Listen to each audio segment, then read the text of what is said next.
ായാലും തീക്കനല് മടിയിൽ വെച്ചാൽ എന്താ ഉണ്ടാവുക? എത്ര ഒളിച്ചിരുന്നാലും കുറച്ച് കഴിഞ്ഞാൽ പകഞ്ഞ് നമ്മൾ മുണ്ടിൽ പൊതിഞ്ഞെടുത്ത് ആരും കാണണ്ട. എന്താ തീക്കനലേ ആരും കാണില്ല. പിന്നെ എങ്ങനെ ആള് കാണുക? പകഞ്ഞ് കത്തുമ്പം കാണില്ലേ? അപ്പൊ തീക്കനലിന് അതുപോലെയാണ്. എങ്ങനെയെങ്കിലുമൊക്കെ പുറത്തേക്ക് ചാടി വരും ആ മഹിമ. എന്നാലും ഭഗവാൻ ഒരു മറവിലും ഒളിവിലും ഒരു ഗൂഢമായ രീതിയിലാണ് തൻ്റെ ഈ മഹിമകളൊക്കെ പ്രകാശിപ്പിക്കുക എന്നുള്ളതും കൂടി ഒരു വൈശിഷ്ട്യമാണ് ഈ അവതാരത്തിൻ്റെ. അപ്പം അതുകൊണ്ട് ഇവിടെ ഭഗവാന്റെ ഒരു പ്രത്യേകത എന്താ വെച്ചാൽ ഈ ഉണ്ണികളാവണ കാലത്തുള്ള കഥകളോ ചെറുപ്പത്തിലുണ്ടായ വീരശൂരതകളൊന്നും പറഞ്ഞിട്ടില്ല. ഇവിടെ എന്താണെങ്കിൽ പറയും, ഇങ്ങനെ ഒരു വലിയ സന്തോഷം ഉണ്ടായ സമയത്ത് ലക്ഷ്മണോ ലക്ഷ്മി സമ്പന്നോ ബഹിപ്രാണ ഇവാപര നചതേന വിനാ നിദ്രം ലഭതേ പുരുഷോത്തമ. കുട്ടിക്കാലത്ത് ഈ 4 ഉണ്ണികളുണ്ടല്ലോ, 4 ഉണ്ണികളുടെ ഒരു സമ്പ്രദായം പറയുമ്പോൾ ഈ ശ്രീരാമേന്ദ്ര സ്വാമിയുടെ കൂടെ എപ്പോഴും ഈ ചെറിയ ഉണ്ണികളുണ്ടല്ലോ, 2 1 ആരുടെ കൂടെ ഉണ്ടാവും? ലക്ഷ്മണന് എപ്പോഴും ഈ ശ്രീരാമേന്ദ്ര സ്വാമി ഉണ്ണിയിരിക്കുന്ന ഭഗവാന്റെ കൂടെ ഉണ്ടാവുക. 4 ഉണ്ണുമ്പോഴും ഉടുക്കുമ്പോഴും നടക്കുമ്പോഴും കളിക്കുമ്പോഴൊക്കെ ഇവറ്റുകൾ 2 ഒപ്പമായിരിക്കും എപ്പോഴും. മറ്റേതാരുടെ കൂടെ ഇരിക്കും? ശത്രുഘ്നനും ഭരതനും. അതങ്ങനെയാണ്. എന്താ ശല്യം, അവരുടെ ഒരു ക്രമം അങ്ങനെയാണ്. എപ്പോഴും രാമന്റെ കൂടെയാണ് ആരുണ്ടാവുക? ഈ ശത്രുഘ്നനും ലക്ഷ്മണനും ഒരമ്മയുടെ ഗർഭത്തിൽ നിന്ന് വന്നതാണെങ്കിലും ഈ അവരുടെ പരസ്പര ബന്ധത്തിനേക്കാളും ബന്ധം അവർക്ക് ഓരോരുത്തർക്ക് ആരോടായിരുന്നു? ലക്ഷ്മണനാണെങ്കിൽ രാമനോടും ശത്രുഘ്നന് ഭരതനോടും ആയിരുന്നു. അപ്പൊ അതുകൊണ്ട് എങ്ങനെയാ വെച്ചാല് ഇവിടെ പറയും, ലക്ഷ്മണൻ എപ്പോഴും ഈ ഉണ്ണിയിരിക്കുന്ന ഭഗവാന്റെ കൂടെ കഴിച്ചു കൂടുന്ന സമയത്ത് നച്ചതേന വിനാ നിദ്രാം ലഭതേ പുരുഷോത്തമ. ഇതിനടുത്തുണ്ടായി കിടത്തിയില്ലെങ്കിൽ മറ്റേ ഉറങ്ങില്ല. ഈ ഇരട്ട കുട്ടികളെ ഉള്ള അമ്മമാർക്കൊക്കെ അറിയാതെ എന്ത്, ഒന്ന് നിലവിളിക്കാൻ തുടങ്ങിയ മറ്റേതും തുടങ്ങും, ഒന്ന് മൂക്ക് ചീറ്റാൻ തുടങ്ങിയ മറ്റേത് ചീറ്റും. ഉണ്ടല്ലേ?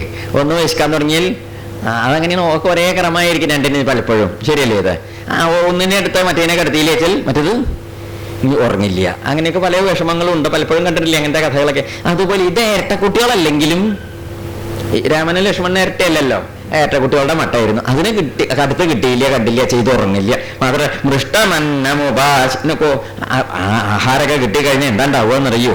ഈ ഒന്ന് മറ്റേതില്ലെങ്കിൽ കഴിക്കില്ല. മറ്റേ കുട്ടിയെ കൂടി ഉണ്ടെങ്കിൽ അങ്ങനെ 2 കൂടി അങ്ങനെ കഴിച്ചു കൂട്ടിന്നാ പറയുക. ഒന്ന് മുമ്പിൽ നടക്കുമ്പം മറ്റേതാണെങ്കിൽ അതിന്റെ പിമ്പില് തഥൈനം പൃഷ്ഠതോന്നേതി, തൊട്ട് പിന്നാക്കാരും ഉണ്ടാവും. പോലെ അവരുടെ ഒരു സമ്പ്രദായം അങ്ങനെയായിരുന്നു. അങ്ങനെ ഈ കുട്ടികൾ വളർന്ന് അങ്ങനെ വന്നുകൂടി എന്നാ പറയുക. കുട്ടിക്കാലത്തെ കഥകളൊന്നും പറഞ്ഞിട്ടില്ല. പിന്നെ ഇപ്പൊ ബാല്യകാലത്തെ കഥകളായി. ശൈശവ കഥകളൊന്നും ഇവിടെ വർണ്ണിച്ചിട്ടില്ല. അതുകൊണ്ട് നമുക്ക് അതിനെ കുറിച്ചൊന്നും വലിയ രൂപം ഇല്ല. എങ്ങനെയുണ്ടായി, എന്താ ഉണ്ടായെന്ന് കേട്ടോ. തേ യത് ജ്ഞാനസമ്പന്ന സർവൈ സമുദിതാ ഗുണൈഹി ഹ്രീമന്ത കീർത്തിമന്തശ്ച സർവജ്ഞാ ദീർഘദരിശിന.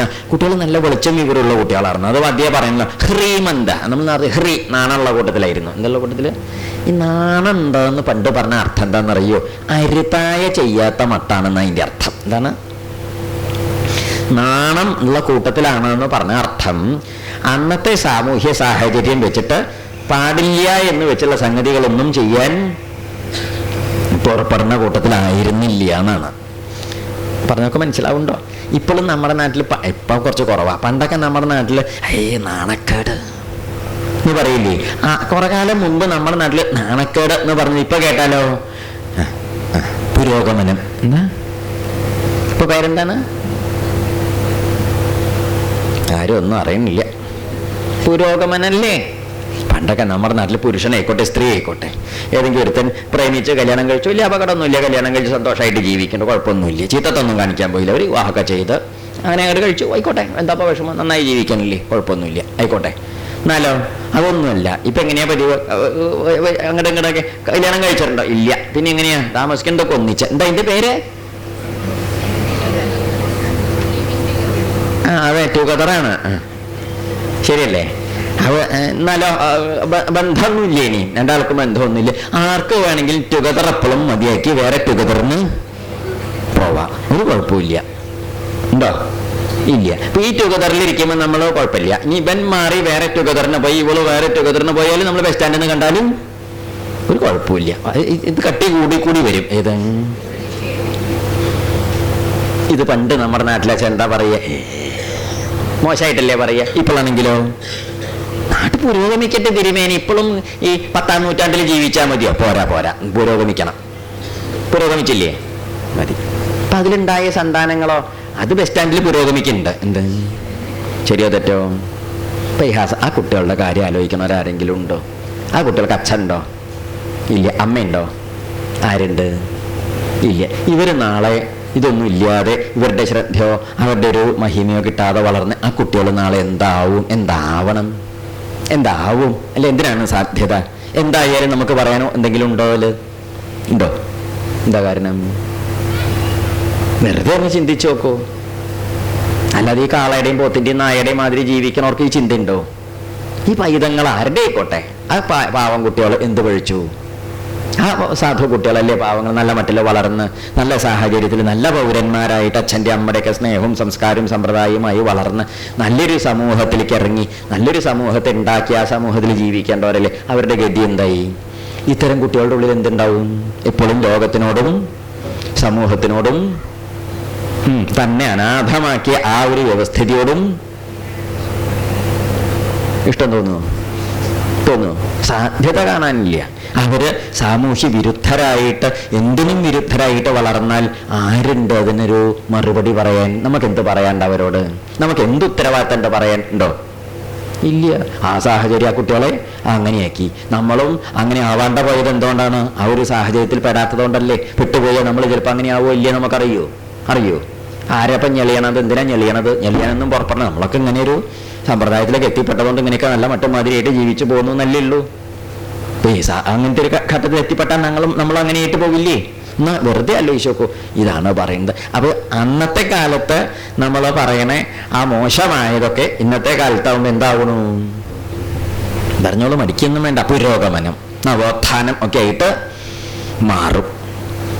പണ്ടത് അശ്ലീലായിട്ടും തോന്നിയാസമായിട്ടും ഇരുന്നത് അങ്ങനെയല്ലേ കാര്യങ്ങൾ? അതുകൊണ്ട് പണ്ടൊക്കെ അങ്ങനത്തേത് ആരെങ്കിലും ചെയ്യും, നാണക്കേടല്ലേ കുട്ടിയെ എന്ന് പണ്ട് ചോദിക്കായിരുന്നു. ഇന്ന് ചോദിക്കില്ല. അതുകൊണ്ടാണ് ഹ്രീമന്ത എന്നൊരു വാക്ക് പറഞ്ഞാൽ കുറച്ച് ആലോചിക്കേണ്ടെന്നാണ് പറഞ്ഞത്. വെറുതെ വാക്കിൻ്റെ അർത്ഥം പറഞ്ഞു പോയി നാണുണ്ടാവുന്നേ. നാണുണ്ട് ചെന്താ എല്ലാവർക്കും നാണല്ലേ? ആ നാണല്ല, അരുതായ്ക്ക് സമൂഹത്തിൽ പതിവില്ലാത്ത ഈ തരത്തിലുള്ള അനാചാരങ്ങൾക്കും അല്ല സമ്പ്രദായത്വത്തിനും പുറപ്പെടാത്ത ഒരു സംസ്കാരം ഈ കുട്ടികളുടെ ഉള്ളിൽ കുട്ടിക്കാലത്തെ കുട്ടികളുടെ ഉള്ളിൽ ചില ചീത്തയായ വശങ്ങൾ ചീത്തയാണെന്ന് തന്നെ പറഞ്ഞ് ബോധ്യപ്പെടുത്തി കൊടുക്കണം. നല്ല വശങ്ങളെ നന്നാന്നും പറഞ്ഞ് ബോധ്യപ്പെടുത്തി കൊടുക്കണം. അങ്ങനെ ആ കുട്ടികൾ വളർന്ന് നമ്മുടെയൊക്കെ അത്രയായിട്ടില്ലെങ്കിലും കുറച്ചൊക്കെ പ്രായമായിട്ട് വരുമ്പോൾ അവരുടെ ശരീരത്തിൻ്റെ ഒപ്പം മനസ്സും ബുദ്ധിയും വളരും, ലോകപരിചയം വളരുമ്പം ബാക്കി അവരെന്ത് ചെയ്തോളും? അവരുടെ നമ്മൾ കൊടുത്തതുകൊണ്ട് അവർ ബാക്കി അവരുടെ ചിന്ത കൊണ്ടും വിചാരം കൊണ്ടും അവരെ എടുത്തോളും. മുഴുവൻ നമുക്ക് കൊടുക്കേണ്ട കാര്യമില്ല. ശരിയല്ലേ ഇത്? അതാണ് പറഞ്ഞത്. ആ കുട്ടികൾ അങ്ങനെ ഹ്രീമാന്മാരായിട്ട് വളർന്നു. അവരുടെ ആ ഒരു കീർത്തിമന്ദശ്ച നല്ല സമ്പ്രദായക്കാരായിട്ട് സർവജ്ഞന്മാരായിട്ടൊക്കെ വളർന്നു. രാജാവ് എന്ത് ചെയ്തു ചോദിച്ചാൽ, കുട്ടികളിങ്ങനെ വളർന്ന യോഗ്യന്മാരായിട്ട് വരല്ലേ? അപ്പോൾ രാജാവ് ആണെങ്കിൽ ചിന്തിക്കുകയും ചെയ്തു. പുത്രന്മാരെ യോഗ്യന്മാരായിട്ട് വരുമ്പം എന്ത് വേണ്ടു? 10-12 വയസ്സായി.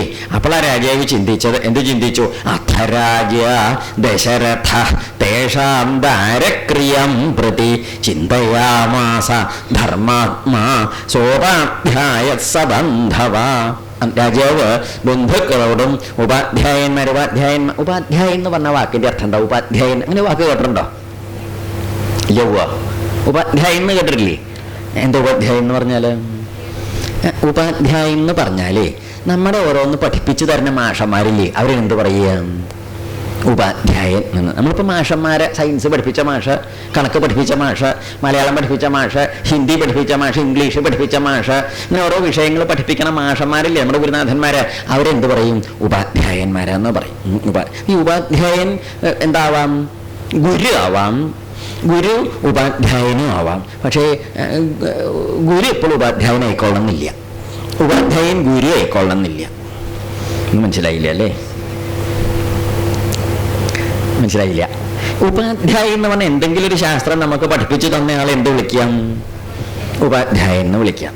ഉപാധ്യായൻ ബഹുമാന്യനാണ്, നമുക്ക് ആ ശാസ്ത്രം പഠിപ്പിച്ചു തന്നയാളാണല്ലോ ഉപാധ്യായൻ. പക്ഷേ ഈ ഉപാധ്യായൻ ആരാവണമെന്നില്ല? ഗുരു ആവണമെന്നില്ല. എന്നാൽ നമ്മൾ ഗുരുവായിട്ട് കണക്കാക്കിയ ആള് ഉപാധ്യായനാവണമെന്നും ഇല്ല. മനസ്സിലായോ? അപ്പം ഗുരു ഉപാധ്യായൻ നമ്മൾ വ്യത്യാസം എന്താണ്? ഉപാധ്യായൻ എത്രയേ ഉള്ളൂ, നമുക്ക് ചില കാര്യങ്ങളൊക്കെ പഠിപ്പിച്ചു തന്നു. നമ്മുടെ പഴയ ഭാഷയെ പറഞ്ഞു ഈ ഓവിക്കൻ എന്നൊക്കെ കേട്ടിട്ടുണ്ടോ? ഓവിക്കന്മാരെ ഗുരുനാഥൻ തെല്ലിക്കുക, ആ ക്രിയകളൊക്കെ ചെയ്യിക്കുക, വല്ല ചാട്ടത്തിനോ അല്ലെങ്കിൽ വേറെ ക്രിയകളോ, നയനം, സമാവർത്തനം, അതുപോലെ വേറെ ക്രിയകളൊക്കെ ചെയ്യേണ്ടതായിട്ട് പിന്നെ ആ ക്രിയകളൊക്കെ ചെയ്യുക എന്നൊക്കെ നമ്മുടെ വേണ്ട മാതിരിയൊക്കെ അങ്ങനെയൊക്കെയുള്ളവരെയൊക്കെ നമ്മൾ ഉപാധ്യായൻ എന്ന് പറയും. അപ്പം ഗുരു എന്ന് പറഞ്ഞ വാക്കിൻ്റെ അർത്ഥം എന്താണെന്നറിയൂ? നമ്മുടെ ജീവിതത്തിൽ നമ്മൾക്ക് നമ്മുടെ ജീവിതത്തെ മാറ്റിമറിക്കുന്ന ചില ദിശാബോധം തന്നവരുണ്ടാവും നമ്മുടെ ജീവിതത്തിൽ. അവിടെ നിന്നാവും നമ്മൾ ഇങ്ങനെ പോയി നമ്മൾ ഇങ്ങനെയല്ല പോകേണ്ടത്, ഇങ്ങനെയാണ് പോകേണ്ടത് എന്നൊരു രൂപം, ആ രൂപം തിരിച്ചു തന്ന ആളുടെ പേരാണ് എന്ത്? ഗുരു. ബാക്കി ഇനി അങ്ങോട്ട് ചിന്തിച്ചെടുത്തോളൂ. അദ്ദേഹം ചിലപ്പം പുസ്തകമൊന്നും വായിച്ച് പഠിപ്പിച്ച് തന്ന ആളൊന്നും ആവില്ല. ചിലപ്പോൾ ഒരു വാക്കേ പറഞ്ഞിട്ടുണ്ടാവുള്ളൂ, ചിലപ്പോൾ ഒരു നോട്ടം നോക്കിയിട്ടേ ഉണ്ടാവുള്ളൂ. നമ്മൾ ആ നോട്ടം കൊണ്ട് തന്നെ എന്തായിട്ടുണ്ടാവും? നമ്മുടെ വഴി തിരിഞ്ഞ് കിട്ടിയിട്ടുണ്ടാവും. പിന്നെ നമുക്ക് ആ വഴി തിരിഞ്ഞ് നോക്കേണ്ട കാര്യം ഉണ്ടായിട്ടില്ല. ഒരിക്കലും ഒരു ഇരുട്ടിൻ്റെ ഒരു വിഷമം ഉണ്ടായിട്ടുണ്ടാവില്ല. അങ്ങനെ വെളിച്ചത്തേക്ക് ദിശ തിരിച്ചു തന്ന് മുമ്പിൽ വെളിച്ചമായിട്ട് നിന്ന ആ മഹാത്മാവിൻ്റെ പേരാണെന്ത്? ഗുരു. അത് വലിയൊരു സ്ഥാനമാണ്. അത് നമുക്ക് മാറ്റാനൊന്നും പറ്റില്ല. എപ്പോഴും നമ്മുടെ ഹൃദയത്തിൽ എന്തുണ്ടാവും? ആ വിളക്കാണ് നമ്മുടെ മുമ്പിലേക്ക് ഇങ്ങനെ കൊണ്ടുപോകും. അത് ഹൃദയത്തിൽ ഇരുന്ന് ജ്വലിക്കണ വിളക്കാണ്. ചിലപ്പോൾ ആ ഗുരുനാഥൻ ശരീരത്തോടെ ഭൂമിയിൽ ഉണ്ടാവാം, ചിലപ്പോൾ ഉണ്ടായിക്കൊള്ളണമെന്നില്ല. എന്നാലും എന്തുണ്ടാവും? അത് മുമ്പിലേക്ക് അത്രയ്ക്ക് ഉറപ്പുള്ളവനാണെങ്കിൽ ശരീരം കൊണ്ടില്ലെങ്കിൽ പോലും ശരീരം കൊണ്ടുള്ള മാതിരി നമ്മുടെ മുമ്പിലേക്ക് കൊണ്ടുപോകും എന്നുള്ള കാര്യം കുറച്ച് മനസ്സിരുത്തിയാൽ അനുഭവമായിട്ട് അനുഭവിക്കാം. അങ്ങനെയുണ്ട്, സംശയമില്ല. അതാണ് ആ ഗുരു.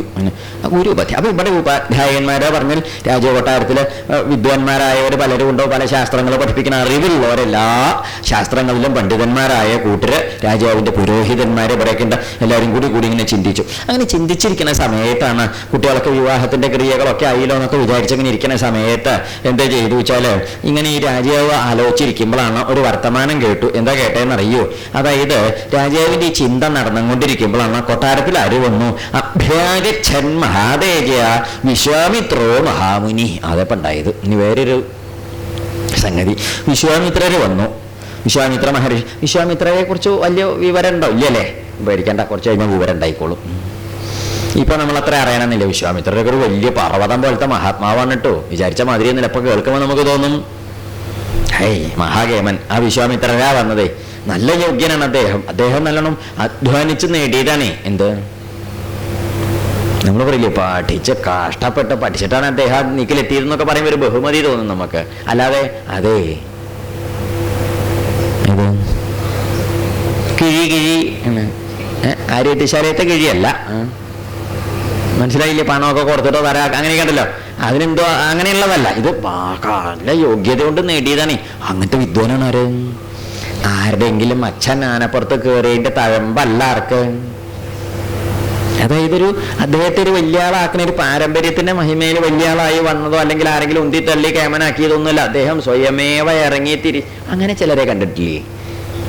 അങ്ങനെ എടുത്തു വളർത്തി പരിപാലിച്ച് വലിയ ആളാക്കാനൊന്നും അങ്ങനത്തെ ഒരു വലിയ ഒരു പിന്തുണക്കാരൊന്നും ഇല്ലായിട്ട് പോലും കഷ്ടപ്പെട്ട് പഠിച്ച് അധ്വാനിച്ച് മഹായോഗ്യന്മാരായിട്ട് വലിയ നിലയിലെത്തിയ മഹാത്മാക്കളെ നമ്മൾ ഇന്നും സ്മരിക്കില്ലേ? അങ്ങനെ ഒരു മഹാത്മാവാണ് ആര്? ഈ വിശ്വാമിത്രരാ വന്നത്. വിശ്വാമിത്രര് വന്നപ്പോൾ എന്താ ഉണ്ടായെന്ന് വെച്ചിട്ടുണ്ടോ? രാജാവിൻ്റെ അടുത്ത് വന്നിട്ട് പറഞ്ഞു, രാജാവേ വിശ്വാമിത്ര മഹർഷി വന്നിട്ടുണ്ടാ പറഞ്ഞു. അന്നത്തെ കാലത്ത് ഈ മഹർഷിമാരൊക്കെ വരികച്ച വലിയ കേമാണ്. മഹർഷിമാരൊക്കെ കൊട്ടാരത്തേക്ക് വന്നവരൊക്കെ ബഹുമാനിക്കും. അപ്പൊ രാജാവ് എന്താ ചെയ്തു വെച്ചാൽ, രാജാവ് സരാജ്ഞോദർശനാകാംക്ഷി ദ്വാരപാലാൻ ഉവാച. ദ്വാരപാലന്മാര് പറഞ്ഞാൽ മനസ്സിലാവും. വാതിക്കൽ നിൽക്കണവരുണ്ടാവും ഈ കൊട്ടാരത്തിലൊക്കെ. വാതിൽക്കല് ദ്വാരം ച വാതില്.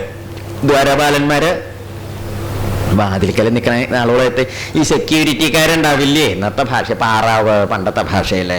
ഇന്നിപ്പോൾ പാറാവ് എന്ന് പറഞ്ഞാൽ എന്ത് താറാവാ ചോദിക്കും. കാവൽക്കാരുണ്ടാവൂലോ, കുന്തൊക്കെ പോലീസ് സ്റ്റേഷന്റെ മുമ്പിൽ കണ്ടിട്ടില്ലേ നിൽക്കണത്? ആര്? ഒരു തോക്കൊക്കെ പിടിച്ചിട്ട് പോലീസുകാരൻ.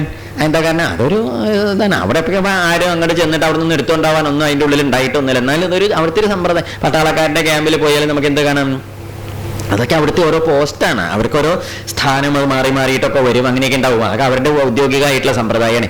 അതുപോലെ കൊട്ടാരത്തിന്റെ വാതിൽക്കൽ കൊട്ടാരത്തേക്ക് അനാവശ്യമായിട്ട് ആരും വരാതിരിക്കാനും ആവശ്യമുള്ളവർക്ക് നേരാമണ്ണം വരാനും ഒക്കെ ആയിട്ട് എന്തുണ്ടാവും, ഒരു തവണക്കാരൻ നിൽക്കും, പാറാവായിട്ട് നിൽക്കും. അപ്പൊ ആ പാറാവുകാര് വേഗം ഓടി വന്നിട്ട് രാജാവിനോട് പറഞ്ഞു, വിശ്വാമിത്ര മഹർഷി വന്നിട്ടുണ്ട്, ധൃതിയിൽ വന്നു പറഞ്ഞു. അപ്പൊ മഹർഷി വന്നു. മഹർഷി ഒന്നും ഇങ്ങനെ കാത്തു നിൽക്കുക എന്നൊന്നും പറയുന്നത് എന്തല്ല, ഈ വലിയ വലിയ ആൾക്കാരൊക്കെ ആരെങ്കിലും നമ്മളെയൊക്കെ കാണാൻ വന്നിട്ട് നമ്മൾ അവരെ വേണ്ട മാതിരി സ്വീകരിച്ച് കൂട്ടിക്കൊണ്ടുവരാതെ നമ്മളെയും കാത്ത് അവരിങ്ങനെ നിൽക്കുക എന്നൊക്കെ പറയുന്നത് വലിയ പാപമുണ്ട് അതിൽ. അങ്ങനെയുണ്ട്. കുട്ടികളാരെങ്കിലും വന്ന മാതിരിയില്ല, കുട്ടികൾ ചെറിയ കുട്ടികളല്ലേ, സാരല്ലേ, ഇത്തിരി അവിടെ നിന്നാലും കുഴപ്പമില്ല. വലിയ വലിയ ആളുകളൊക്കെ നമ്മളെക്കാൾ വലിയ ആൾക്കാരൊക്കെ വന്നിട്ട് അങ്ങനെ നിർത്താനൊന്നും പാടില്ല. ഇപ്പൊ രാജാവ് എന്ത് ചെയ്തു, ശീഘ്രമാഖ്യാതമം പ്രാപ്തം കൗശികം ഗാധിനസുതം. വിശ്വാമിത്രരെ പറഞ്ഞ വേഗം പോയി പറയൂ, ഗാധിപുത്രൻ വിശ്വാമിത്രരെ വന്നിട്ടുണ്ടോ എന്നും പറഞ്ഞു. ഗാധിയുടെ മകൻ വിശ്വാമിത്രരെ വന്നിട്ടുണ്ട്, പോയിട്ട് പറയൂ. ഇത് കേട്ടപ്പോഴേക്ക് എന്താണെന്നറിയൂ, ഈ ആ വാക്ക് കേട്ടപ്പോഴേക്ക് കേട്ടോളൂ, അതാ പറയുന്നത്. തസ്യ അദ്ദേഹത്തിന്റെ ഈ വാക്ക് തച്ചുറുത്വ വചനം ത്രാസാത്, ത്രാസം പേടിച്ചിട്ട്, മഹർഷിയുടെ വർത്തമാനം കിട്ടി പേടിച്ചിട്ട് ആ കാവൽക്കാരെന്ത് ചെയ്തു, രാജവേശ്മ പ്രതിദ്രോഹോ എന്നാണ്. പ്രതിദ്രോഹം പറഞ്ഞാൽ എന്താ, അവരാ വർത്തമാനം കേട്ടിട്ട് കൊട്ടാരത്തേക്ക് ഓട്ടി എന്നാ പറഞ്ഞത്, നടക്കല്ല ചെയ്തത്, പേടിച്ചിട്ട്. ആരാ വന്നത്, ഇപ്പൊ തന്നെ മനസ്സിലായില്ല വന്നത് ആരാണെന്ന്. അങ്ങനെ പേടിച്ചോടണമെങ്കിൽ അവർക്ക് നല്ല നിശ ഉണ്ടാവുമല്ലോ, ആളാരാണ്, കേമനാണ്. അവോ എന്നിട്ട് പറയുകയും ചെയ്തു, രാജാവിനോട് പറഞ്ഞു, സംഭ്രാന്ത മനസ്സ സർവേ, പരിഭ്രമിച്ച് ശ്വാസമൊന്നും വിടാൻ പറ്റുന്നില്ല. ഈ ശ്വാസം വിടാൻ പറ്റാത്ത വർത്തമാനം പറയില്ലേ വെപ്രാളത്തിൽ പറഞ്ഞു, അദ്ദേഹം വന്നിട്ടുണ്ട്, മഹർഷി വന്നിട്ടുണ്ടെന്നൊക്കെ പറഞ്ഞു. അപ്പോഴേക്ക് എന്താ ഉണ്ടായത്, രാജാവാണെങ്കിൽ പുരോഹിതന്മാര്, അതായത് വസിഷ്ഠരും വാമദേവരും ഒക്കെ ഈ രണ്ട് മഹർഷിമാരെയും കൂട്ടിയിട്ട് പ്രത്യജഗാമതം ഹൃഷ്ടോ ബ്രഹ്മാണമിവ വാസവ, ബ്രഹ്മാവിന് വാസവൻ ഇന്ദ്രൻ. ബ്രഹ്മാവ് വരുമ്പം ഇന്ദ്രൻ എങ്ങനെയാണോ അങ്ങനെ. ആര് വരുമ്പോ, ബ്രഹ്മാവ് ഇപ്പൊ ഇങ്ങോട്ട് വന്നാൽ ഇന്ദ്രൻ എന്താ ചെയ്യുക, ഇന്ദ്രൻ തന്റെ പുരോഹിതന്മാരെയും ബൃഹസ്പതിയൊക്കെ കൂട്ടിയിട്ട് എങ്ങോട്ട് ചെല്ലും, പ്രത്യജഗാമ. എന്ത് പ്രത്യജഗാമാണ്, ഈ പ്രത്യജഗാമ എന്ന് പറയാൻ ശുദ്ധ മലയാളം എന്താന്ന് പറയും, എതിരേറ്റു എന്നാണ്. എന്താണ് എതിരേൽക്കുക പറഞ്ഞാൽ മനസ്സിലായി. ഇപ്പൊ അതിഥി നമ്മളെ കാണാൻ നമ്മുടെ കുടുംബത്തേക്ക് ഇങ്ങോട്ട് കയറി വരുമ്പോ, പടിപ്പര കടന്ന അതിഥി ഇങ്ങോട്ട് വരുമ്പോ നമ്മൾ എന്ത് ചെയ്യണം, നമ്മൾ പൂമുഖ അടച്ച വടക്കേ വാതിൽ വഴി, അങ്ങനെയൊക്കെയാണ് ഇപ്പൊ പതിവ്. അതല്ല, അങ്ങനെ പാടില്ല. എന്ത് ചെയ്യണം, ഇപ്പൊ പടിപ്പര കിടന്ന ഒരാൾ നമ്മളെ കാണാൻ ഇങ്ങനെ വരുമ്പം നമ്മൾ കസേരയിൽ പൂമുഖത്ത് ഇങ്ങനെ ഇരിക്കാൻ കൂട്ടിക്കോളൂ. എന്ത് ചെയ്യണം, അവിടെ അമർന്നിരിക്കാൻ പാടില്ല. അപ്പൊ നമ്മൾ കസേരയിൽ നിന്ന് എഴുന്നേറ്റ് രണ്ടെണ്ണം തുറക്കണം. ഏത് രണ്ടെണ്ണം, കണ്ണ് വായ. ഈ കണ്ണും വായ എപ്പോഴാ തുറക്കുക, ഡൽഹി കാണുമ്പോഴല്ല, എപ്പോഴാണ്. അതെ, ആ വന്ന ആളെ കാണുമ്പോ ഉണ്ടാവണ ആ ഒരു വലിയ അയ്യോ ആരാ സന്തോഷം കൊണ്ടേ, വൈകാരിക വികാരപര അത്രയ്ക്ക് സ്നേഹമായി തോന്നുന്നു, അങ്ങോട്ടങ്ങ് വന്നപ്പോൾ സന്തോഷമായി എന്നുള്ള ഭാവത്തിൽ നമ്മൾ ഇരിക്കണ കസേരയിൽ നിന്ന് എഴുന്നേറ്റ് അദ്ദേഹം ഇങ്ങോട്ട് വരുമ്പം, അങ്ങോട്ടല്ലേ പറഞ്ഞത്, നിങ്ങൾ വന്നോട്ടെ, നമ്മൾ അങ്ങോട്ട് പോയിട്ട് എന്താ കാര്യം എന്ന് വിരിയിക്കരുത്. അങ്ങോട്ട് ചെന്ന് ഇങ്ങോട്ട് കൂട്ടിക്കൊണ്ടുവരുന്നതിന്റെ പേരാണ് എന്ത്, എതിരേൽക്കുക എന്നാണ്. ആ പഴയ ഭാഷ എതിരേൽക്കുക. അപ്പൊ നമ്മൾ നാട്ടിൽ എതിരേൽക്കലില്ല, എതിർക്കലേ ഉള്ളൂ. അതെന്താ, എതിരേൽക്കലും എതിർക്കലും തമ്മിൽ വ്യത്യാസം. എതിർക്കൽ നമുക്ക് നല്ലോണം നിശണ്ട, എതിരേൽക്കൽ ഇപ്പോൾ പതിവില്ല. പ്രത്യുജഗാമാണ്. പ്രതി എന്ന് പറഞ്ഞാൽ ഇങ്ങോട്ട് വരുന്ന ആളുടെ നേരെ വിപരീതമായിട്ട് അങ്ങോട്ട് പ്രതി. ഉത്ത് എന്ന് പറഞ്ഞാൽ മുകളിലേക്ക്, ജഗാമ അങ്ങോട്ട് ചെല്ലുക. അപ്പൊ പ്രത്യജഗാമ പറഞ്ഞ് ഇരിക്കണ എഴുന്നേറ്റ മുമ്പിലേക്ക് ചെല്ലണതിന്റെ പേരാണെന്ത്, എതിരേറ്റു. അങ്ങനെ മഹർഷിയുടെ അടുത്തേക്ക് ചെന്നു, ഊട്ടി. ആരാ കൂടെയുള്ളത്, പുരോധസ് പറഞ്ഞാൽ ആരാണ്, പുരോഹിതന്മാരെ, വസിഷ്ഠരും. അതെന്താ ശമ്പോ, ഇതിന് പ്രോട്ടോകോൾ എന്ന് പറയും. എന്താ പേര്, ഓരോരുത്തരെ സ്വീകരിക്കാൻ ഓരോരോ. ഇപ്പൊ പ്രസിഡന്റ് നമ്മുടെ നാട്ടിലേക്ക് വന്നാൽ ആരാ സ്വീകരിക്കാൻ പോവുക, ആരും പോവാറില്ലല്ലേ, പോവും. ആരാ പോവുക, ഗവർണറും മുഖ്യമന്ത്രിയും കൂടിയാ പോവുക. അങ്ങനെയാ പോവുക, അങ്ങനെയുണ്ട്. ഇന്ന് പ്രധാനമന്ത്രി വന്നാലോ, അപ്പോഴും ഇവരൊക്കെ പോവില്ലേ, അപ്പം മുഖ്യമന്ത്രി പോയിട്ട് അങ്ങനെയൊക്കെ ഉണ്ട്. അപ്പോൾ ഓരോരുത്തരും ഓരോ സമ്പ്രദായത്തിൽ സ്വീകരിക്കുകയാണ്. അപ്പം ഈ ഇദ്ദേഹം വലിയ ബ്രാഹ്മണനായ ഋഷിയാണല്ലോ. ഈ ബ്രാഹ്മണനായ ഋഷി കൊട്ടാരത്തേക്ക് വന്നാൽ സ്വീകരിക്കാൻ രാജാവ് ഒറ്റയ്ക്ക് പോകാൻ പാടില്ല. ആര് വേണം, ബ്രാഹ്മണ പുരോഹിതന്മാർ അവരുടെ കൂടെ ഉണ്ടാവും. അതാണ് അതിൻ്റെ പ്രോട്ടോക്കോൾ. അതാണ് പുരോഹിതന്മാരെയും കൂട്ടിയിട്ട് അവരുടെ കയ്യിലേക്ക് ഉണ്ട് ഈ വെള്ളം, അല്ലെങ്കിൽ ഈ പൂർണ്ണകലശം എന്നൊക്കെ പറയില്ലേ, പൂർണ്ണകുംഭം പോലെയുള്ള വിശേഷം സ്വീകരിക്കാനുള്ളതൊക്കെ ഉണ്ടാവുകയെ. അതൊക്കെ ആയിട്ട് രാജാവ് ചെന്നു തൊഴുതു. പുരോഹിതന്മാർ അദ്ദേഹത്തിന് വേണ്ട ഉപചാരമൊക്കെ പറയും. അങ്ങനെ അവർ രണ്ടു കൂട്ടരും ഋഷിമാരായതുകൊണ്ട് അവർ തമ്മിൽ അങ്ങോട്ട് ഇങ്ങോട്ട് വർത്തമാനമൊക്കെ പറഞ്ഞിട്ട് കൂട്ടി എഴുന്നള്ളിച്ച് കൊണ്ടുവരികയും ചെയ്യുക. അതാണ് ഈ എതിരേൽക്കുക എന്ന് പറയുന്നത്. ഈ എതിരേൽക്കലൊക്കെ വലിയ കയമാണ് കേട്ടോ. അതിഥികൾ വരുമ്പോൾ നമ്മളെ എവിടെയെങ്കിലും ആരുടെയെങ്കിലും കുടുംബത്തേക്ക് കയറി ചെല്ലുമ്പോൾ ആ ഗൃഹനാഥൻ, അവിടുത്തെ ഗൃഹനാഥയിലേക്ക് അവിടുത്തെ ആരെങ്കിലും കൂട്ടിയിട്ട് അയ്യോ എന്താ അല്ലേ ഇപ്പം ഇങ്ങോട്ട് പോറപ്പോ ശിവ ശിവ എന്നൊക്കെ പറഞ്ഞിട്ട് ഓടി നമ്മുടെ അടുത്തേക്ക് ഇങ്ങനെ വന്ന് കൈയൊക്കെ പിടിച്ച് കൂട്ടിക്കൊണ്ടുവരുമ്പോൾ നമുക്ക് എന്താവും? 2 ദിവസം മുമ്പ് വരായിരുന്നു എന്ന് തോന്നില്ലേ? എന്താ കാരണം? ഒരു സന്തോഷം തോന്നും മനസ്സിന്. എത്ര ഇഷ്ടമായില്ലേ നമ്മൾ വന്നിട്ട്. നമ്മൾ ഇതുവരെ എവിടെയും പോയിട്ട് ഇങ്ങനെ ഉണ്ടായി, എല്ലാവരും വാതിലടച്ച് പോണതാണ് കണ്ടത്, ഇതിവിടെ മാത്രം. അപ്പൊ ഒരു സന്തോഷം തോന്നി. ആരും നിന്ദിച്ചില്ലല്ലോ, നമ്മുടെ നേരെ വാതിലടച്ചില്ലല്ലോ, നമ്മളെ അപമാനിച്ചില്ലല്ലോ, ബഹുമാനിച്ചില്ലേ, ഉള്ളും നിറയും. തോന്നില്ലേ? അങ്ങനെയുണ്ട് നമുക്ക്. പിന്നെ ഇടയ്ക്കിടയ്ക്ക് അങ്ങനെയൊക്കെ തോന്നും, വരാനാ സ്നേഹമുള്ളവരാന്നൊക്കെ ഒരു മട്ടുമാതിരിയും തോന്നും. അതാണ്. അല്ലാതെ നിന്ദിക്കലും പരിഹാസമൊന്നും ഉണ്ടായി ഒന്നും തോന്നില്ല. അപ്പൊ മനസ്സ് നിറയണം അതിഥിയുടെ. അതിനാണ് ഈ എതിരേൽക്കുന്നത്. അപ്പൊ അദ്ദേഹത്തിന്റെ മനസ്സ് നിറയണ മാതിരി സന്തോഷമായിട്ട് ആരെയും സ്വീകരിച്ചു കൊണ്ടുവന്നു ആവശ്യം. അതിങ്ങനെ തന്നെയല്ല. ഇനിയിപ്പൊ അതിഥി പോകുമ്പോഴും ഉണ്ടത്. എന്താ അതിഥി വരുമ്പോ എങ്ങനെയാച്ചാ പോകുമ്പോഴോ പോകുമ്പം വാതില് അമർത്തി പട്ടോ എന്ന് പറഞ്ഞൊരു അടയ്ക്കല്. ഒച്ച കേട്ടാ പിന്നെ ആരാ പറമ്പിക്ക് വരില്ല. അങ്ങനെയും ചെയ്യാൻ പാടില്ല. അതുകൊണ്ട് എന്ത് ചെയ്യണം? അതിഥി പോകുമ്പം അതിഥിയുടെ കൂടെ നമ്മളും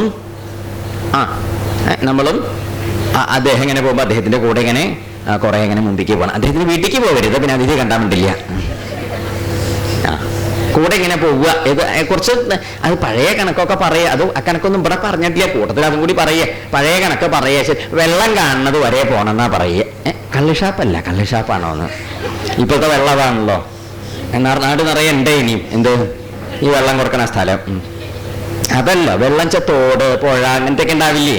പണ്ടൊക്കെ അങ്ങനെയില്ലേ? പുഴയുടെ കര വരെ എത്തിച്ചാൽ പിന്നെ അവരത് കടത്ത് ഈ വഞ്ചി തോണിയൊക്കെ ഉണ്ടാവും, അത് കടന്ന് പോവുക. അപ്പൊ അതുവരെ നമ്മൾ എത്തിക്കാൻ അങ്ങോട്ട് അങ്ങനെയല്ലേ പോവുക. അതാണ് ഈ വെള്ളം കാണുന്നത് വരെ. ഇന്നാച്ചാൽ നമ്മൾ ബസ് സ്റ്റോപ്പ് വരെ അങ്ങനെയൊക്കെയാണ്.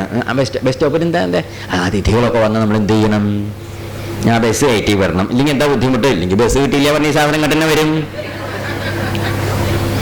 നമ്മളതൊക്കെ സൂക്ഷിക്കണ്ടേ? ഇതും ചെയ്യരുത് കേട്ടോ. തിരുമേനി പറഞ്ഞൊന്നും പറഞ്ഞിട്ട് ബസ് കയറ്റി വിടണം എന്തിനാ ചോദിച്ചാൽ തിരിച്ചിങ്ങോട്ട് വരും. അതല്ല, നമ്മൾ നേരമ്പോക്ക് പറഞ്ഞു ഒന്നുമില്ല. എന്നാലും അതൊരു മര്യാദയാണ്. ഇപ്പം നമ്മൾ എവിടെയെങ്കിലും ചെന്നു നമ്മൾ ബസ്സൊക്കെ കയറ്റി വിട്ടു, ഇല്ലെങ്കിൽ അദ്ദേഹം വണ്ടിയിൽ കൊണ്ടുപോയി റെയിൽവേ സ്റ്റേഷനിൽ എവിടെയെങ്കിലും വലിയ വലിയ ഉപകാരമായിട്ട് ഓട്ടോറിക്ഷ നോക്കി വായും പൊളിച്ച് നിൽക്കേണ്ട കാര്യമൊന്നും ഇല്ലല്ലോ. വെയിലും കൊണ്ടിട്ട് വലിയ ആശ്വാസമല്ലേ ഇത്? വലിയ കാര്യമാണ്. അതൊക്കെ വലിയ അങ്ങനെയൊക്കെ ചെയ്യണം. തരായിച്ചാലേ വല്ലപ്പോഴും പറ്റിയൊന്നും വലിയ. എന്നാലും അതാണ് ഇവിടെ പറഞ്ഞത്. പ്രത്യുജഗാമ ഓടിച്ചെന്നു വലിയ കാര്യമായിട്ട് അദ്ദേഹം. ഈ വിശ്വാമിത്രർ മഹാകേമൻ, എല്ലാവർക്കും വലിയ ബഹുമാന്യനാണ്, ഒരു സംശയമില്ല. അതുകൊണ്ടാണ് അദ്ദേഹത്തെ എതിരേറ്റ് കൊണ്ടുവന്നു മുമ്പിൽ അദ്ദേഹം സഭയിൽ വന്നിരുന്നു. അപ്പോഴേക്ക് രാജാവ് എന്നിട്ട് തൊഴുതിട്ട് പറയുകയും ചെയ്തു, മഹർഷീശ്വര യഥാ നോക്കൂ അമൃതസ്യ സംപ്രാപ്തി യഥാ വരിഷമനൂതകേ യഥാ സദൃശധാരേഷോ പുത്രജന്മ അപ്രജസ്യ ച. പറഞ്ഞു ഉപമയൊക്കെ മഹാകേമാട്ടോ. അന്നിപ്പം ഇങ്ങോട്ട് വന്നപ്പോ എന്റെ കാര്യം പറയേശൽ അമൃതസ്യ സംപ്രാപ്തി. ഈ ദാഹിച്ചു വലിഞ്ഞ് നടക്കണോന് അമൃത് കിട്ടിയ മാതിരിയായി. ആര് വന്നപ്പോ? എന്താർത്ഥം? അമൃത് എന്തായാലും നമുക്ക് കിട്ടില്ല. എത്ര ദാഹിച്ചാലും വല്ല വെള്ളം എന്തെങ്കിലും ആരെങ്കിലും തരികയായിരിക്കും, അല്ലാണ്ട് എന്ത് തരില്ല? അമൃത് കിട്ടുമോ? ആരെങ്കിലും ദാഹിച്ചപ്പോൾ അമൃത് കഴിച്ചവരാരെങ്കിലും ഉണ്ടോ? നമുക്ക് ആര് വരാനാണൊക്കെ തരില്ലല്ലോ. അപ്പൊ നമ്മളെ സംബന്ധിച്ച് സാധാരണക്കാരായ മനുഷ്യർക്ക് കിട്ടാത്തൊരു വസ്തുവാണ് അമൃത്. ആ അമൃത് കിട്ടിയാൽ എങ്ങനെയുണ്ടാവും? അതുപോലെയാണ് അങ്ങേ കിട്ടിയത്. ഇപ്പയ്ക്ക് കാണാൻ തൊഴാനും നമസ്കരിക്കാനൊക്കെ അപൂർവമായിട്ടും അങ്ങേ പോലെയുള്ളവരെ കിട്ടുക എന്നാണ് അതിന്റെ അർത്ഥം. വലിയ അപൂർവമായി പോയി. എത്ര കാത്തിരുന്നാലും എത്ര വിഷമിച്ച് ബുദ്ധിമുട്ടി അധ്വാനിച്ചാലും അങ്ങേ പോലെയുള്ളവരെ കിട്ടുക. ഈ അങ്ങേ ഇങ്ങനെ കിട്ടിയില്ല. അത് ഇങ്ങോട്ട് വരികയാണ്. ഞാൻ വിളിച്ചിട്ടൊന്നുമില്ലേ? അമ്പമ്പോ വലിയ കേമായി. മാത്രല്ല യഥാ വരിഷമനൂതകേ, മരുഭൂമിയിൽ മഴ പെയ്ത മാതിരി. നമ്മുടെ നാട്ടിലത്തെ ഭാഷയെ പറഞ്ഞ മീനമാസത്തില് നല്ല ചുട്ട മീനമാസത്തില് വെള്ളമില്ല, അടിമുട്ടി പൊള്ളണ കാലത്തിൽ മഴ പെയ്ത് എങ്ങനെയുണ്ടാവും? വലിയൊരു സന്തോഷവും സമാധാനം തോന്നില്ലേ? ഒന്നും തണുക്കല്ലേ? അതുപോലെ ഒരു സുഖം. പിന്നെ മാത്രല്ല യഥാ സദൃശധാരേഷോ, അതാണ് അവനവന്റെ സ്വന്തം ഭാര്യയില് പുത്രജന്മ അപ്രജസ്യച്ച, സന്താനം ഇല്ലാത്ത ഒരാൾക്ക് തന്റെ ഭാര്യയിൽ ഒരു ഉത്തമ സന്താനം ഉണ്ടായാൽ എത്ര സന്തോഷം ഉണ്ടാവും. അതുപോലെ. അത് ശരിയാ, അതിന്റെ ഒരു സുഖം ആർക്കറിയാം? ദശരഥന ഉണ്ണിയില്ലാണ്ടിരുന്ന കാലത്ത് ആ വിഷമം അറിയോ സന്താനം ഉണ്ടായപ്പോഴുള്ള സുഖം. അപ്പൊ അതിലൊരു ആത്മാർത്ഥത ഉണ്ട്. ആ പറഞ്ഞതിലൊരു അതുപോലെയൊക്കെ ഉണ്ട് എനിക്ക് തോന്നുന്നു. അങ്ങേ കണ്ടപ്പോ അന്ന് ചോദിച്ചു, അങ്ങക്ക് കംചത്തെ പരമം കാമം കരോമിക്ക് മുഹർഷിത, അങ്ങക്ക് എന്തിനാണ് അങ്ങോട്ട് പുറപ്പെട്ടത്? അങ്ങ് എന്തിനാ വന്നത്? കിശൽ എന്തിനു വന്നാലും ചോദിച്ചോളൂ, ഇപ്പൊ തരാന്നും പറഞ്ഞു. ഈ വെറുതെ നമ്മളെപ്പോഴും ഒരു അടക്കം നല്ലതാ. എന്തെന്ന് ഈ വടി കൊടുത്ത് നമ്മൾ മറ്റേത് വാങ്ങാൻ നിൽക്കരുത്. നമുക്ക് ഇങ്ങോട്ട് കിട്ടാനുള്ളതിന് അങ്ങോട്ട് നമ്മൾ എന്ത് കൊടുക്കരുത്? ശരിയല്ലേ? ഇപ്പൊ രാജാവ് ചെയ്യുന്നത് എന്താണ്? അങ്ങ് എന്തിനെ അതല്ലേ ചോദിച്ചത്? കംചതേ പരമം കാമം കരോമിക്ക് മുഹരിഷ. അങ്ങ് എന്തൊരു മോഹം വെച്ചിട്ടാണ് അവ പറക്കെ വന്നത്? നിശ്ചയില്ല, എന്തായാലും ചോദിച്ചോളൂ, ഇപ്പൊ തരാൻ ഞാനെന്നും പറഞ്ഞു. അത് രാജാവ് ഇപ്പൊ എന്താ ചെയ്യണത്? പാത്രീഭൂതോസി മേ ബ്രഹ്മൻ ദിഷ്ട്യാ പ്രാപ്തോസി മാനദ. അനുഗ്രഹമായി അങ്ങ് വന്നപ്പോഴേക്ക് ഭാഗ്യാണേ. അവന്റെ എന്താ അങ്ങയുടെ മോഹച്ചാ പറഞ്ഞോളൂ, ഞാൻ തരാമെന്നും പറഞ്ഞു. അങ്ങനെ നമ്മൾ അങ്ങനെയൊന്നും പറയരുത്, ആരോടും പറയരുത്. എത്ര വലിയ പ്രാപ്തി ഉള്ളവനാണെങ്കിലും നമ്മൾ എന്ത് ചെയ്യരുത്? ഇങ്ങനെ പറയരുത്. എന്ത് ചെയ്യണം? ആരോടും നമ്മൾ എന്ത് പറയുമ്പോഴും ഒന്ന് നിർത്തി നിർത്തി പറയുക നല്ലത്. എന്താ ഗുണം? ബാക്കി പിന്നെയും പറയാലോ. വന്നപ്പോഴേക്ക് തന്നെ മുഴുവൻ അങ്ങോട്ട് പറഞ്ഞാൽ പിന്നെ എന്ത് പറയും? വാക്കിന് അടക്കല്യാന്ന് അതിന് പറയുക. എന്തിനടക്കല്യായ? വാക്കിന്റെ നിയന്ത്രണ കുറവുണ്ടേ. രാജാവ് എന്ത് പറഞ്ഞു? എന്താ വേണ്ട വെച്ചാൽ ചോദിച്ചോളൂ, തരാമെന്നും പറഞ്ഞു. നമ്മൾ പറയില്ലേ, തല മറന്ന് എണ്ണയിലെ വെളിച്ചെണ്ണയും തേക്കാൻ പാടില്ല. എന്താ വെച്ചാൽ നമുക്കൊരു ധാരണ ഉണ്ടാവണം, നമ്മുടെ തല എന്താ, എങ്ങനെയാ, എത്രയാ, എവിടെയാന്നൊക്കെ ഒരു മതിമറന്നൊന്നും ചെയ്യരുതെന്നാണ്. വെറുതെ കിട്ടിയെന്ന് വെച്ചാൽ മുഴുവൻ അങ്ങോട്ട് പൊത്തരുത് തലയിലേക്ക് കമിഴ്ത്തിയിട്ടേ. എന്നുവെച്ചാൽ ഒരു കഥയും ബോധമൊക്കെ ഉണ്ടാവണം. രാജാവ് ഒരു വലിയ വായലെന്താ അങ്ങോട്ട് പറഞ്ഞു? എന്താ കൊണ്ട്? അപ്പൊ അത് കേട്ടപ്പോ മഹർഷി പറഞ്ഞു സന്തോഷമായി എന്നും പറഞ്ഞു. എന്താ പറഞ്ഞു? അങ്ങയുടെ ആ ഭാഷ അങ്ങയുടെ വംശത്തിന് യോജിച്ച ഭാഷ, തറവാട്ട് മഹിമ തന്നെ എന്നും പറഞ്ഞു. രാജാവ് കേമനായി, സന്തോഷമായി എന്ന് പറയുകയും ചെയ്തു. അതുകൊണ്ടേ എനിക്കൊരു കാര്യം അങ്ങോട്ട് പറയാനുണ്ട്. എന്താ വെച്ചാൽ ഞാനൊരു ക്രിയയ്ക്ക് പുറപ്പെട്ടതാണ്, യജ്ഞക്രിയയ്ക്ക് പുറപ്പെട്ടതാണ്. അപ്പൊ ആ ക്രിയയ്ക്ക് പുറപ്പെട്ടത് കാരണം ഈ രാക്ഷസന്മാരെ കൊണ്ട് വലിയ ഉപദ്രവമുണ്ട്. അതുകൊണ്ട് എനിക്ക് എന്താ വേണ്ടു വെച്ചാൽ ഈ യാഗരക്ഷയ്ക്ക് എനിക്ക് എന്ത് വേണം? അങ്ങയുടെ മകൻ രാമനെ എൻ്റെ കൂടെ അയക്കണം, അത് വേണ്ടു എന്നും പറഞ്ഞു. അത് കേട്ടപ്പോൾ രാജാവ് ബോധം പോയ മാതിരിയായി. പെട്ടെന്ന് അങ്ങോട്ട് ബോധം പോയ മാതിരി രാജാവ് വല്ലാണ്ടേ രാജാവ് വല്ലാതെ വിഷമിച്ചു. രാജാവ് ഉടനെ മഹർഷിയോട് പറയുകയും ചെയ്തു, അത് വരാവില്ല എന്നും പറഞ്ഞു. ഒക്കെ ഒറ്റശാസ്ത്രം കഴിഞ്ഞു. എന്താ ആദ്യം പറഞ്ഞത്? എന്താ വേണ്ടിച്ചാ ചോദിച്ചോളൂ, തരാമെന്നും പറഞ്ഞു. ഇപ്പൊ എന്താ പറഞ്ഞത്? അതൊഴിച്ച് വേറെ എന്താ ചോദിച്ചോളൂ എന്നും പറഞ്ഞു. കണ്ടു. അപ്പൊ നമ്മൾ ആദ്യം തന്നെ രാജാവിന് എന്ത് പറഞ്ഞാൽ മതി? അങ്ങ് എന്താ വേണ്ടിച്ചാ ചോദിച്ചോളൂ, ഇവിടെ തരാവുന്നതൊക്കെ എന്താ വെച്ചാൽ എനിക്ക് പറ്റുന്നത് എന്താ വെച്ചാൽ തരായിട്ട് പോകുമ്പോൾ അങ്ങനെ വലിയ വലിയ കഥയാണ്. ഇവിടെ നമ്മൾ ചെറിയ ചെറിയ എന്താ സാധാരണക്കാരെ അത്രയ്ക്കേ ഉള്ളൂ കേട്ടോ, എന്നാൽ ചോദിച്ചോളൂ, ഇവിടെ എന്ത് തരാവ് വെച്ചാൽ എടുക്കാട്ടോ എന്ന് പറഞ്ഞു വെച്ചാൽ രാജാവിന്റെ നേരെ ഇപ്പൊ കോപിക്കേണ്ട കാര്യം ആർക്കില്ല? മഹർഷിക്കില്ല. ഒരു ചെറിയ വാക്കിന്റെ അന്തല്യായാണ് അവിടെ ഉണ്ടായത്. അപ്പൊ അതുകൊണ്ട് നമ്മൾ വാഗ്ദാനം പറയുമ്പോഴും കൊടുക്കുമ്പോഴൊക്കെ എന്ത് ചെയ്യണം? ഒരു അച്ചടക്കം പാലിക്കണം. ഇല്ലെങ്കിൽ നമ്മൾക്കൊരു വിലയില്ലാതെയാവും. പിന്നീട് വാക്ക് തെറ്റിക്കണവനാണ് ഒരു തോന്നൽ വന്നാൽ എന്ത് പോയി? ഇപ്പൊ എന്തൊക്കെ മഹിമ കൂട്ടി വെച്ചതാണെങ്കിലും എന്തു പോവും? ആ ഒരു ഭാവം കണ്ട പോവും. രാജാവിന്റെ നേരെ നോക്കിയിട്ട് പറഞ്ഞു, ഏയ് എന്താ അല്ലേ അങ്ങ് ഈ ജാതി അന്തല്യായ പറയുന്നത്? തരാന്നൊരു വാക്ക് പറഞ്ഞത് തരില്ല എന്ന് പറയുന്നില്ലേ? മോശം തന്നെ. ഇതാണോ അങ്ങയുടെ സമ്പ്രദായം? ഞാൻ അങ്ങോട്ട് ചോദിച്ചില്ലേ? അതുകൊണ്ട് രാജാവ് പറയുകയും ചെയ്തു, അയ്യോ അങ്ങനെ പറയരുത്. എന്താ ചോദിച്ചാല്, എൻ്റെ ഉണ്ണി ഊനഷോഡശവരിഷോമേ രാമോ രാജീവലോചന. എൻ്റെ മകൻ രാമന് ഊനം കുറവ്, ഷോഡശം 16. എൻ്റെ ഉണ്ണി 16 തികയാത്ത ഉണ്ണിയ. 16 എന്ന് പറഞ്ഞാൽ പ്രായപൂർത്തിയാവാത്ത ഉണ്ണിയാണെന്ന്. 16 വയസ്സ് എത്രയാ വാസ്തവത്തില്? 12. എത്രയാണ്? രാമന് 12 വയസ്സായിട്ടേ ഇല്ലേ? അപ്പൊ 12 വയസ്സായ ഉണ്ണിയെ കുറിച്ചിട്ടാ പറയുന്നത്. 16 ആയിട്ടില്ല എന്ന് പറഞ്ഞാൽ 12 ഉള്ളൂ എന്നാണ് അർത്ഥം. അപ്പൊ അതുകൊണ്ട് അയ്യോ എന്റെ ഈ കുട്ടിക്ക് ഇന്നയോ അതിന് യുദ്ധം ചെയ്യാനൊന്നുള്ള പ്രാപ്തിയില്ല, വിശേഷിച്ച ഈ രാക്ഷസന്മാരുടെ കൂടെ തന്നെ ഇന്ന് യുദ്ധയോഗ്യതാം അസ്യ പശ്യാമി സഹ രാക്ഷസൈ. രാക്ഷസന്മാരുടെ ഒന്നും കൂടെ തീരെ അങ്ങോട്ട് പരിചയമായിട്ടില്ലേ? അപ്പൊ അതുകൊണ്ട് അങ്ങൊരു കാര്യം ചെയ്യൂ, പരിഭ്രമിക്കേണ്ട. ഇയം അക്ഷൗഹിണി, ഈ അക്ഷൗഹിണി ഉണ്ടല്ലോ, അക്ഷൗഹിണി പറഞ്ഞാൽ വലിയൊരു സേനയാണ്. ഇയം അക്ഷൗഹിണി പൂർണ്ണ യസ്യാഹംബതിരീശ്വര. ഈ അക്ഷൗഹിണിയുടെ മുഴുവനെയും നാഥനാ ഞാൻ. അതുകൊണ്ട് ഞാൻ എന്ത് ചെയ്യും? അനയാസമൃതോഗത്വായ യഥാഹം ദൈർനിശാദി.